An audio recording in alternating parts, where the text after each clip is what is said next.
iPhone 13 midnight, 128. Okay. Sige, sir. Pwede ko.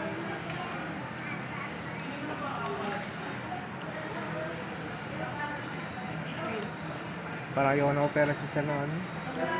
Inaperang ko, sir. Ah. Wag Ayaw na na daw po. po. Ayaw na rin ni Sir. Tempered na lang siguro. Huwag na rin po. Si ma'am nagkakabit sa ma'am ng pag. Ah, Para magkabit siya eh. mura lang sa Sir, Shopee check yan. po physical appearance po. Okay. Kung may mapapansin kayong gas or dents. Scratches, dents. Tanggalin ko po. Apo, ulit Sir. ating screen. Wala naman. Double check. Double check.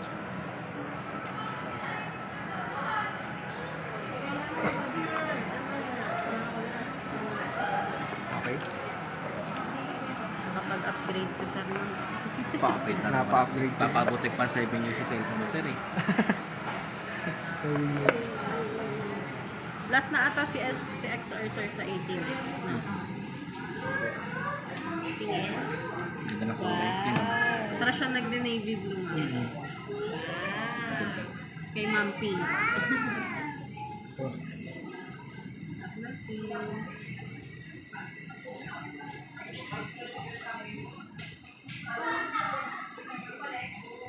Activate ko na, sir.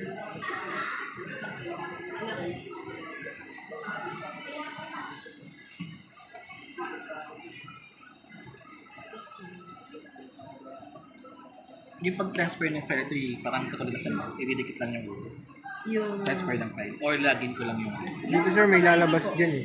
No? Or kung gusto mo yung lahat talaga, sir, i-reset mo siya ulit. Oh, reset. Set up with yung transfer from iPhone. Dito sir, may lalabas dito no. Makikita niyo dyan Yung sir. ganito, sir. Ayan.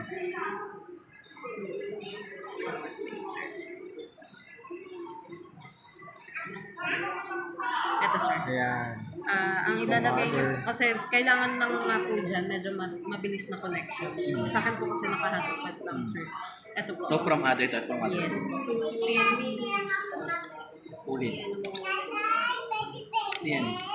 Ilik lagot ko muna. Yan ang story. Para makabalik ka dun sir, kailangan mo i-reset yung phone. I-reset mo na lang. Pero wag yung reset na ano sir, Paano yung reset? erase all. Settings Wala lang na to, sir. nakubos na po.